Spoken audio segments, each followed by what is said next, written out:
자, 와조스키입니다. 반갑습니다.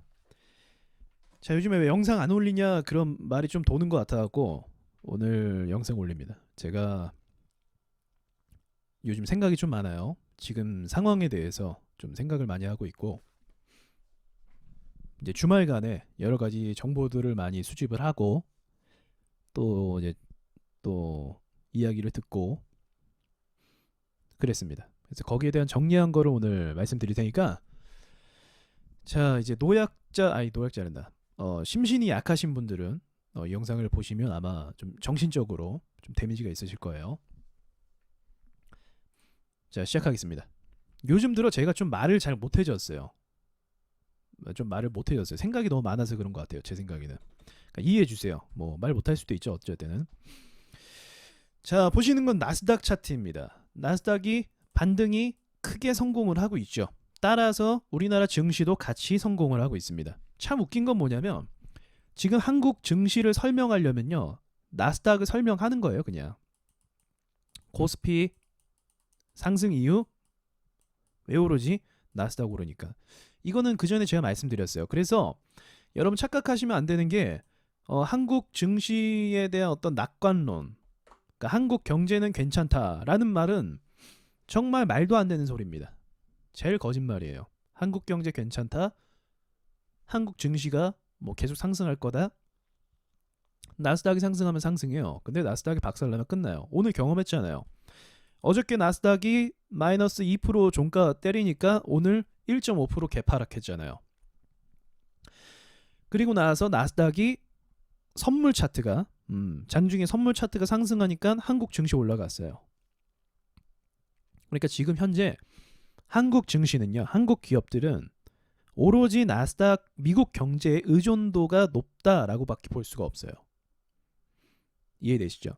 삼성전자나 LG전자나 어떤 업종이든지 미국 증시가 무너지는 전제하에 살아남을 수 있다는 생각은 가져서는 안 됩니다. 그럼 더더욱 나스닥 이 미국 증시, 나스닥을 떠나서 미국 증시 자체를 분석하는 것이 굉장히 중요한데 기사에서 이제 미국 증시가 오를 수 있는 이유가 무엇이었냐? 애플, 아마존, 마이크로소프트에 의존해서 올랐다라는 거죠. 그 말은 무슨 말이죠? IT 기업, 기술 기반으로 한 기업들을 중심으로 해서 이번 코로나 사태에도 그 기업들은 매출 폭이 그러니까 매출에 큰 영향이나 제한을 받지 않고 오히려 아마존 같은 경우는 큰 폭으로 더 매출이 늘어날 것이다라고 얘기했어요. 일부는 맞는 말이에요. 아마존 같은 경우는 맞는 경우인데 애플이나 마이크로소프트 같은 경우 마이크로소프트도 이제 추가적인 어떤 개발을 하겠지만 애플 같은 경우나 또 그 외에 다른 기업들은 그런 부분에 있어서 전 제한적일 거다라고 생각을 하거든요. 네, 그런 이유를 한번 보도록 할게요. 뭐 마이크로소프트도 마찬가지라고 전 생각해요. 어차피 만약에 그렇다라고 한다면 코로나와 상관없다라고 한다면 얘네는 코로나가 터졌을 때 왜 증시가 박살이 났을까요? 그죠? 이거 자체가 사실 설명이 안 되죠. 그리고 증시가 박살나는 그 순간에도 트럼프가 여러 가지 정책을 펼치겠다라고 얘기했지만 그때 기억나실 거예요. 사이드카 걸리고 난리 났었습니다. 그러니까 중요한 건 지금 이 반등 자체가 정부의 정책이나 노력에 의해서 올라가는 것이 아니다라는 것을 아셔야 돼요. 그렇다라고 해서 마이크로소프트나 이제 애플이나 아마존 이런 회사들로 인해서 좋아 보이는 거예요. 좋아 보이는 건데 이것이 실제의 어떤 가치를 회복할 수 있을 만한 상승이라고 보기에는 어렵다라는 게 제 결론이에요. 즉 이건 다 거품이다라는 거죠. 먼저 이전에 상승했을 때 지금 코로나 터지기 전부터 거품이라고 보고 있었죠. 왜 거품이냐? 결국 기업이라는 거는 매출을 이 증시가 그 매출에 기반해서 오르는 거거든요. 우량주일수록.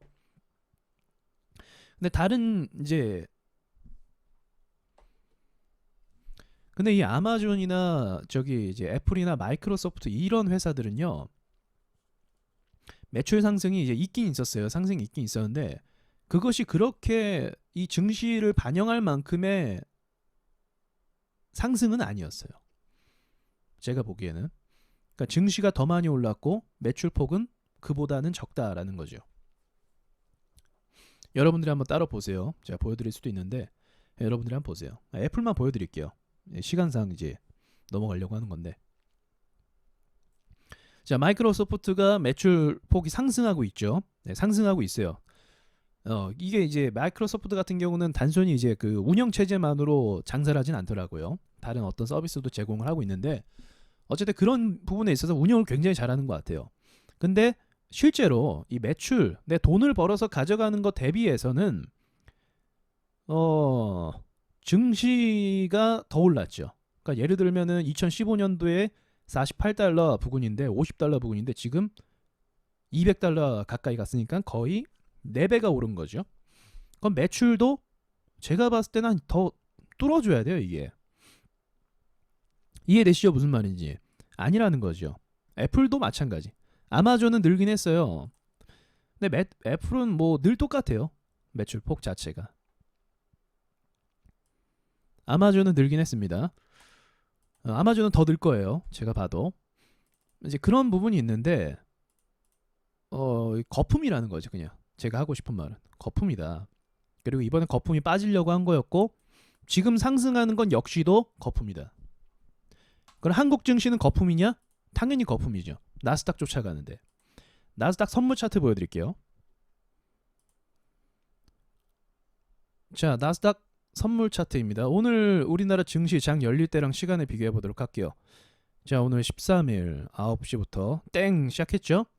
자, 나스닥 선물 차트가 박살나면서 우리나라 시장도 개파락해서 시작했어요. 이게 이제 새벽에 일어난 일이에요. 자, 그리고 나서 9시부터 시작했을 때 선물 가격이 상승을 했죠. 몇 프로 올랐니? 11.7% 올랐네. 우리나라 증시 비슷하게 올랐어요. 이것만 봐도 답이 나오는 거예요. 한국 증시는요, 주도권이 없어요. 한국 증시에 대해서 누가 지금 코로나 확진자 막 늘고 있잖아요. 그죠? 경제 더 죽어가고 있잖아요. 근데 오르잖아요. 나스닥 때문에 그래요. 나스닥 때문에.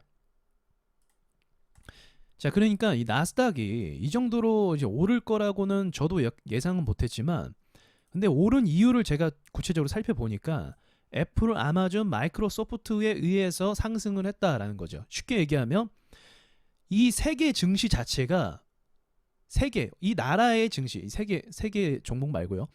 이 전 세계 나라의 증시 자체가 지금 애플, 아마존, 마이크로소프트를 의존해서 상승하고 있다라고 결론을 내릴 수밖에 없는 거예요. 근데 매출폭은 어떻죠? 실제로 이 회사들이 코로나로 인해서 매출이 떨어지면 떨어졌지, 아마존 제외하고 떨어지면 떨어졌지 엄청나게 상승하리라고 생각해서는 안 된다라는 거죠.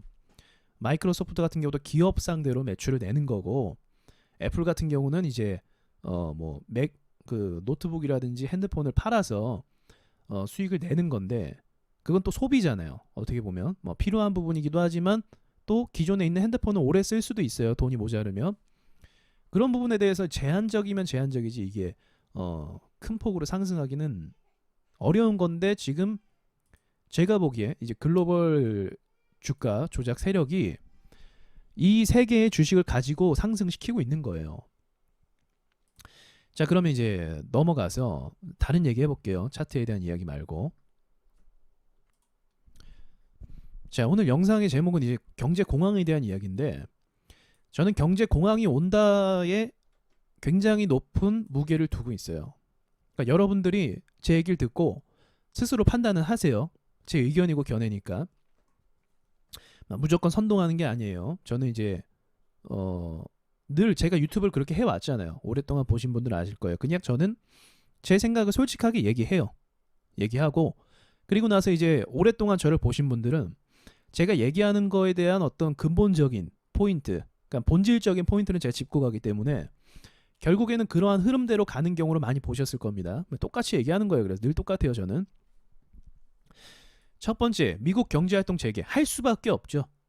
경제활동을 재개할 수밖에 없어요. 자, 기사가 미국 경제라고 치면은 이러한 기사들이 떠요. 이제 재가동하는데 직장 안에 감염자가 가득한 거죠, 이미.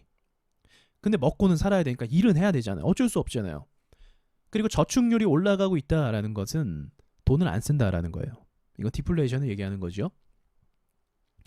자, 그리고 무디스 자회사에서는 미국 코로나 2차 파동이 오면은 경제는 공황이 올 것이다 라고 얘기하고 있어요. 제 얘기가 아니에요.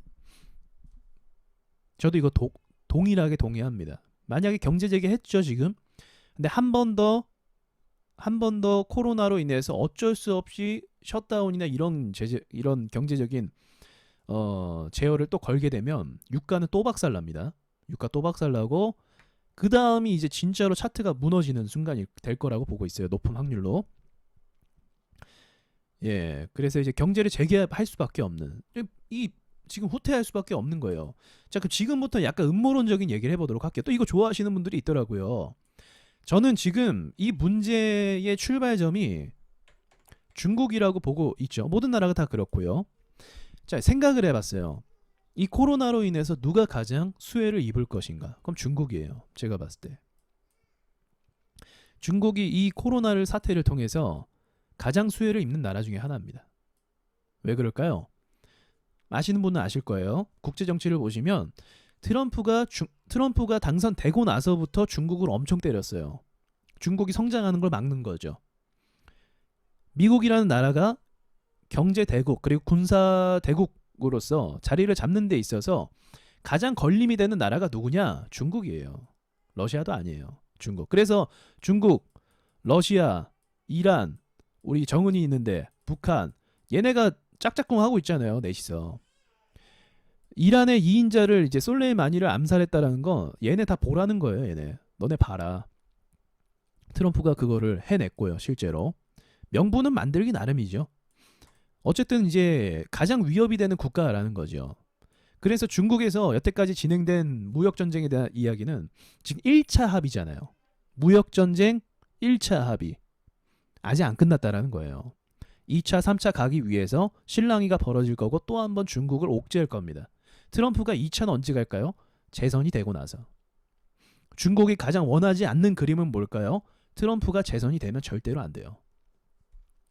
중국은 내수 경제로 돌리려고 하고 있거든요. 인구수가 되니까. 그래서 내수 경제로 돌리기 위해서 정부 자체에서 지원이나 투자를 시작했습니다. 왜냐하면 얘네 외수의 의존도가 높잖아요. 그죠? 얘네는 지금 수출 의존도가 굉장히 높아요. 미국 경제에 굉장히 의존도가 높고 우리나라랑도 이제 하고 있습니다. 근데 이제 미국은 다음 경제 제재를 위해서 일단은 트럼프가 재선이 돼야 되는데 미국의 실업률이 굉장히 적었었죠. 굉장히 적었고 미국 경제가 엄청나게 고속 성장하고 있었어요. 그 타이밍에 마침 올해 트럼프가 재선을 해야 되는 이 상황에서 중국 중국에서 나온 바이러스라고 할 수 있죠. 이 바이러스가 미국을 강타함으로써 실업률이 지금 20%가 넘어가고 지금 경제 공황이 5년 만에 지금 얘기가 나오고 있는 거예요. 트럼프가 여론조사인가요? 거기서 바이든이 지금 앞섰죠. 그러니까 재선이 안 될 가능성이 높아지고 있다라는 거죠. 그럼에도 불구하고 트럼프가 재선이 될 거라고 얘기를 하고 있었고 코로나 이전에는 트럼프 재선은 거의 확신했어요. 거의 확실했습니다. 그러니까 이를 통해서 지금 이런 상황을 통해서 중국이 가장 수혜를 보는 나라가 됐습니다. 어쨌든 트럼프가 재선이 되면 중국이란 나라는 경제적으로 후퇴할 수밖에 없고 이번 바이러스 사태를 통해서 중국이 비난을 받고 이제 각 나라의 고소를 또 받겠지만 목적은 달성하는 거죠. 음모론이에요. 먼저 말씀드렸어요. 많은 사람들이 또 이렇게 생각을 하고 있고요. 이제 저도 그렇게 생각을 하고 있고. 그러면 타이밍도 참 기가 막혀요. 그죠? 지금 타이밍도 올림픽도 취소될 수 있을 만큼의 타이밍 또 트럼프 재선을 노리는 이 순간에 이 모든 것들을 했다라고 한다면 제 생각으로는 지금 이 상황이 그냥 또 넘어가지 않을 것 같다라는 생각도 갖게 되네요. 그리고 이제 이 세 번째가 또 중요하죠. 어차피 중국은 경제 위기가 발생할 수밖에 없는 나라였어요. 독일도 마찬가지. 일본도 그렇긴 했어요. 예. 올림픽으로 좀 뭔가 이제 또 아베노믹스, 네, 아베노믹스 그리고 일본 올림픽을 통해서 여러 가지 이 경제적인 상황의 여건을 더 도약시키려고 준비를 많이 했단 말이죠. 코로나가 이걸 끝내버렸어요. 일본 쪽에다가. 독일도 마찬가지죠. 독일도 마찬가지. 원래 독일 부채 많았습니다. 원래 경제가 언제 이제 무너질지 모른다라는 얘기가 굉장히 많았었어요. 중국도 마찬가지고. 근데 이 코로나 사태로 인해서 결국은 이 본질적으로 갖고 있던 부채나 이 돈이 돌아가지 않는 부분이나 기업들의 부실이나 이런 것들이 수면 위로 드러나면서 충분히 무너뜨릴 수 있을 만한 여력을 만들어냈다라는 거죠. 상황을 만들어냈다라는 거죠. 예, 그럼으로써 저는 이제 이 종합적인 상황을 봤을 때 지금 우리 상황에서 나아진 것은 아무것도 없어요. 아무것도 없습니다. 이게 코로나가 주춤해진 것뿐이지 코로나를 완전 극복해서 치료제가 나와갖고 이제 코로나 상관없이 경제활동을 재개해서 코로나 걸리지 않도록 예방 차원에서 주사를 맞거나 이런 게 없다라는 거죠. 아직도 달라진 게 없고 오히려 올해 겨울을 굉장히 위험하게 보는 입장이 많죠.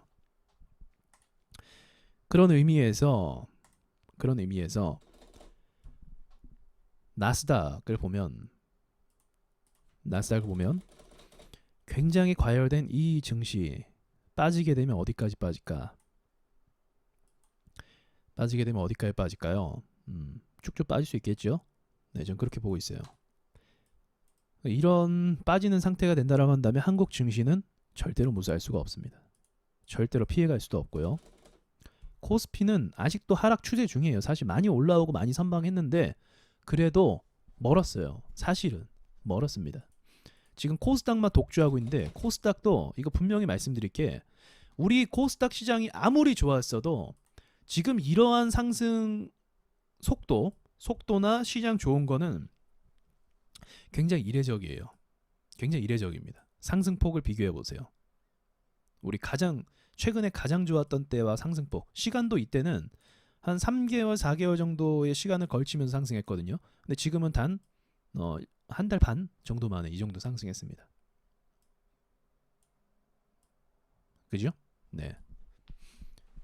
기업들의 어떤 가치, 바이오주가 치료제를 만들 것이다. 뭐 진단 키트를 수출할 것이다. 이러한 것들은 실제적인 매출을 이뤄내긴 합니다. 근데 코스닥의 비중을 차지하는 회사들이 그 회사들만 있나요? 아니죠. 그 외의 회사들도 있어요. 근데 그 회사들의 가치까지도 추가적으로 같이 상승한다. 도대체 어떤 근거로 상승하는지 상승해야 될 그런 근거를 찾을 수가 없는 거죠. 경제 기상 계속적으로 좋지 않은 기사들이 나오고 있고 경제 지표들은 아직까지도 하향을 그리고 있고 이제 올해 후반에 이제 경제가 회복될 것이다라고 얘기는 하지만 동시에 그건 코로나를 배제한 상태에서 얘기하는 거죠. 코로나를 극복한 상태에서 얘기하는 것뿐이고 아직도 우리에겐 치료제가 없다라는 좀 좋지 않은 것들, 좋지 않은 악재만 가득하다라는 거죠. 이때 상승분도 그러니까 우리가 900포인트까지 갔을 때 바이오 거품이었어요. 그래서 제자리에 돌아온 거예요. 바이오 거품. 그래서 제자리로 돌아왔고 우리 코스닥 기업의 가치 정도는요. 이전에 아무런 문제가 없었을 때 가치 정도는 대략 한 700 언저리입니다. 600에서 700 언저리. 여기가 우리 코스닥이 박스로 움직이던 시절이고 그 밑으로 지금 이제 경제 지표가 여러 가지 하향이니까 이때의 가치로 돌아간다고 한다면 500 정도가 지금 제가 봤을 때 적정한 박스권 500 정도로 가면 다행인 거죠. 차라리 그렇게 보고 있습니다. 그러니까 지금은 오버슈팅이 나온 거죠. 네, 오버해서 올라간 거 맞아요. 그러니까 이제 미국 나스닥이 문제만 없다라고 한다면 조정을 받아도 천천히 조정받아서 그렇게 걱정할 건 없을 거예요. 그러나 지금 이제 미국이 경제 재개를 시동을 다시 걸었고 출발했고 이미 코로나 확진자는 하루 2만 명씩 계속적으로 발생을 하고 있는 상황에서 추가적인 악재가 만약 발생을 한다면 경제 셧다운을 다시 한번 시도를 한다면 아마도 걷잡을 수 없을 정도로 하락이 예상이 될 거라고 보고 있습니다. 야, 그러면 뭐 어떻게 해야 되냐? 자꾸만 안 좋은 소리만 하냐? 결론은 아직 안 냈어요, 여러분들. 마무리 멘트 해야죠. 일단 기회가 되는 대로 달러를 좀 보유를 해보세요. 기회가 되는 대로. 그리고 이제 실물 자산도 약간 좀 무너지긴 했었는데 그래도 좀 여유가 되시는 분들은 멀리 본다면 이제 실물 자산, 금이나 은을 좀 매입을 하시는 것도 좋은 판단은 되실 거라고 생각은 합니다. 주식은 이제 전 계속적으로 롱 포지션 잡지 말라라고 했는데 그 이유는 나스닥이 언제 무너질지 모른다라는 그런 전제를 한 거예요. 그러니까 지금 우리 폭락을 했던 이후부터 한 3개월 정도는 사실상 3개월 정도는 롱 포지션을 잡으면 안 돼요. 그거는 법칙이에요. 항상 증시가 무너지고 나서 룰이에요, 룰. 항상 증시가 무너지고 나서는 한 3개월 정도는 이 롱 포지션으로 함부로 매수하면 안 됩니다. 바닥이 어딘지 모르니까. 슈가타가 언제 나올지 모르니까. 그래서 그런 부분에 대해서 이제 주의를 하라는 건데 지금은 관망해도 돼요. 그러니까 이제 지금 그런 분들이 있어요. 큰 폭으로 계속 상승하니까 이거 못 잡았는데 어떡하나라고 말하시는 분들이 있는데 꼭 다 잡을 수 있는 건 아니에요. 주식에서. 모든 사람들이 다 이것을 올라가는 폭을 다 수익 보면서 가는 건 아니에요. 그러니까 그런 부분에 대해서 아쉬워할 필요 없고 증시가 정상적인 상황에서 매수하는 게 정상이죠. 지금 이런 언제 주저앉을지 모르는 압박 속에 있는 이런 상황에서 외주를 타듯이 매매할 필요는 없다라는 겁니다. 여러분 선택인데 여러분들 이제 알아서 걸으시면 될 것 같고 단타를 이번 기회에 계속 연습을 하세요. 이제 하락장이 오면 단타를 하기 오히려 더 좋거든요. 단타를 연습을 계속 하시고 그리고 이제 나스닥 같은 경우는 일단은 9,500까지는 지금 이 추세로서는 9,500까지는 좀 열려 있는 거죠. 9,500쯤 가면 이제 마소, 애플, 아마존 전고점에 도달해요. 그리고 나서 뚫으면은 슈팅이 나올 거예요. 걔네가. 그러니까 슈팅이 나오고 이격도 띄우면은 그때가 박살나는 순간이 될 수도 있는데 그게 딱 맞춰져요. 전고점까지는. 순번이 맞춰집니다. 그리고 조정받다 다시 올라가면 제가 그때 얘기했던 것처럼 작은 확률로 추가적인 슈팅을 얼마 더 주고 그 다음에 무너질 가능성이 높은데 얼마 못 갈 거예요. 간다고 해도 결국 본질적으로 여기 내려올 수밖에 없습니다. 원래 위치로. 그걸 기억하시고 미국 인버스를 좀 알아보셔도 될 것 같아요. 그러니까 지금 미국 인버스나 미국 주식을 하려면 환전을 해야 되거든요. 환전을 하려면 지금 달러 값이 조금이나 쌀 때가 괜찮아요. 환전을 들어가실 거면은. 그러니까 그거를 또 기억하시고 그때 가서 환전하면 늦으니까 미국 주식 인버스 이런 거 하실 분들은 미리 환전을 해놓고 계좌를 만들어 놓으시기를 추천을 드리고 싶습니다. 아무튼 주말간 좀 이런 부분들을 좀 생각을 하고 좀 정리를 하고 있었어요. 지금 상황에 대해서. 근데 결국은 나스닥을 제외한 모든 지표나 움직임들은 좋지 않다라는 거죠. 그런데 그러한 것들을 증시가 아직 반영하지 않았다. 어떤 분들은 뭐 선반영했다 막 그렇게 얘기도 해요. 뭐 코스피가 지금 선반영을 했다. 이거 뭐 하락할 거 다 반영하고 이제 그 반영분이 다 올라왔다라고 얘기하는데 반영분을 반영했다라. 제가 보기에 빠진 건 나스닥 따라서 빠진 거고요. 무조건 똑같이 나스닥 따라서 빠진 거고 올라올 때도 나스닥 따라서 같이 올라왔잖아요. 맞춰서. 그래서 그렇게 얘기하기는 좀 어렵고 반영이라.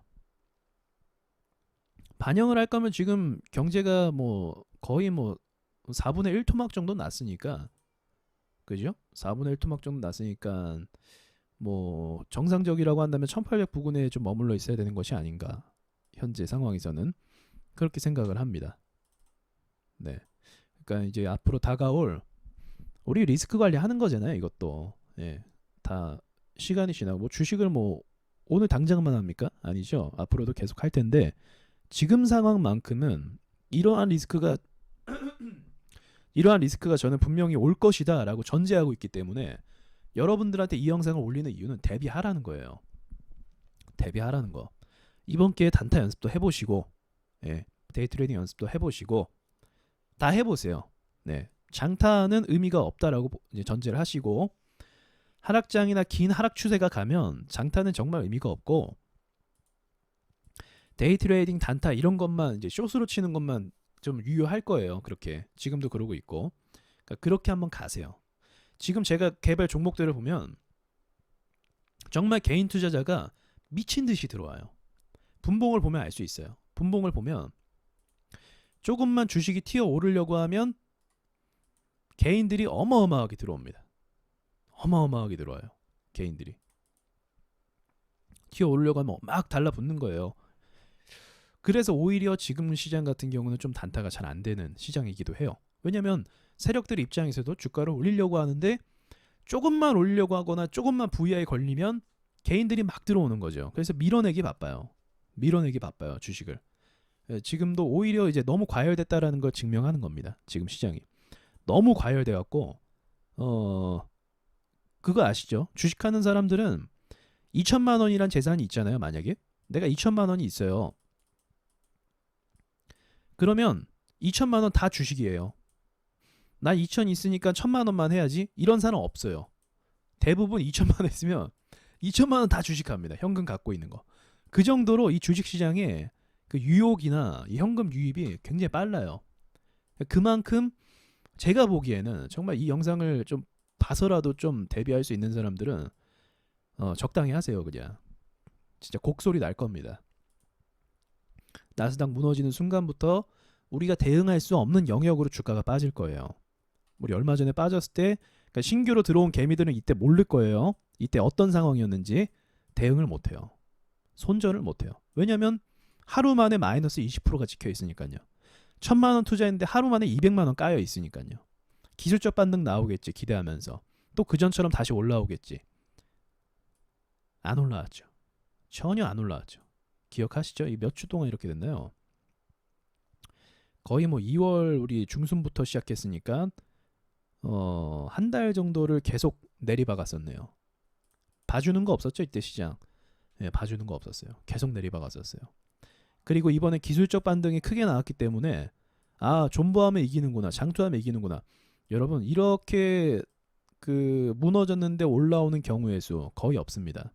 이번이 특이한 거예요. 앞으로도 이런 식으로 올라올 거라고 기대는 하면 좀 어려워요. 현실적으로. 지금도 이제 많이 올라와서 탈출한 분들이 있다라고 한다면 정말 운이 좋은 거고 그건 운이 좋은 거예요. 아무튼 다음엔 이런 걸 기대할 수가 없을 거예요. 다음 하락 때는. 그러니까 이 영상을 보셨다면 알아서들 처신을 좀 잘 하시면 좋을 것 같습니다. 비중을 좀 줄이고 제가 말한 대로 단타 연습을 많이 하세요. 지금이 오히려 단타 연습을 할 수 있는 기회입니다. 계속적으로. 증시가 그럼 어떻게 올라가야 되냐? 그럼 언제가 회복이 되는 그림이냐? 아직은 안 나와요. 회복 그림이. 박스를 가야 돼요. 무조건. 여기도 갔잖아요. 박스를 무조건 가야 됩니다. 가야 되고 어쩔 수 없이 나스닥을 또 봐야 돼요. 나스닥이 어떻게 가냐? 근데 제가 봤을 때 나스닥은 5천은 그냥 기본으로 내려갈 것 같아요. 5천은 기본으로 내려가고 이번 하락이 이번 데미지가 생각 이상으로 셀 것이기 때문에 그 이하로도 볼 수 있다라고 보고 있습니다. 여전히 보고 있어요. 저는. 그리고 나서 긴 시간을 좀 보낼 것 같기도 합니다. 이건 제 얘기도 아니에요. 긴 시간을 보낼 것 같아요. 그러니까 주식으로 이제 만약 하락이 또 시작이 되면 주식으로 뭐 돈 벌 생각은 이제 할 수가 없는 거죠. 그때는. 지금 보세요. 지금 주식에 미국 시민들도 주식에 돈 엄청 넣었을 겁니다. 어마어마하게 넣었을 거예요. 우리나라 주식도 지금 주식을 처음 시작한 사람들이 여기다 전 재산을 다 몰빵했을 가능성이 높아요. 결국 상투권에서 다 빼먹는 건 세력이겠죠. 네, 조심하라고 또 말씀을 드리고 싶네요. 오늘은 좀 심각한 얘기였는데 제가 이 말은 좀 정리를 해서 꼭 말씀을 드리고 싶었어요.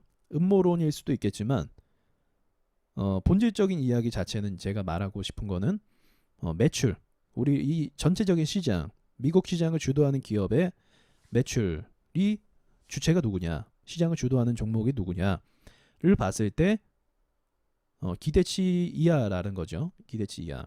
한국 증시는 왜 오르냐? 철저하게 나스닥 선물을 추정하고 있습니다. 정말 바보같이 오르고 있어요. 계속적으로 선물 추정하고 있고 경제 지표는 다 안 좋게 이야기하는데 증시만 독주하고 있고 오로지 증시만 오르고 있어요. 다른 건 다 안 오르고 있어요. 증시만 오르고 있는데 실물을 반영하는 순간 또는 미국이 2차 코로나 셧다운이 시작될 수 있다라고 한다면 경제적인 타격이나 여파는 더욱더 커질 겁니다. 그리고 인도 시장, 브라질 이렇게 또 우리가 신흥국가 상대로 매출을 내야 되는데도 불구하고 거기는 이제 코로나가 시작됐죠. 그래서 이제 뭐 코로나 이전 시대로 돌아갈 수 없다라는 말도 있는데 그 말이 없는 말은 아니구나라는 생각도 또 들기도 합니다. 그러니까 여러분들이 대비할 거는 이제 장투보다는 단타 연습을 먼저 많이 하시면서 동시에 달러나 실물 자산을 모으시는 것이 좋겠고 그것이 좋겠고 그리고 더불어서 비트코인은 나중에 말씀드릴게요. 언제가 좀 적정한 가격인지 비트코인 같은 경우는 따로 또 말할 기회가 있을 것 같고 그 외에 중간중간마다 이제 테마주는 늘 뜰 거예요. 그러니까 그 테마주를 공략하는 쪽으로 가면 돼요. 근데 그것도 몰빵하거나 크게 비중을 두면 안 되겠죠. 그러니까 지금은 포트폴리오 자산 배분을 잘 하셔야 돼요. 되도록이면 내가 불필요한 자산도 처분하는 쪽으로 무조건 가셔야 됩니다. 그런 차원이에요, 지금. 단순히 주식 오르고 안 오르고의 차원이 아니라 우리가 좀 진지하게 다들 그러잖아요. 뭐 경제 위기 온다 만다 막 이런 얘기만 하지 실제로 준비한 사람 거의 못 봤어요. 네, 저는 준비를 하란 얘기죠. 그래서 여러분들이 되도록이면 이 추운 겨울이 올 수도 있는데 그거를 잘 방어해서 또 롱런 할 수 있도록 그렇게 갔으면 좋겠습니다. 이상 마치겠습니다.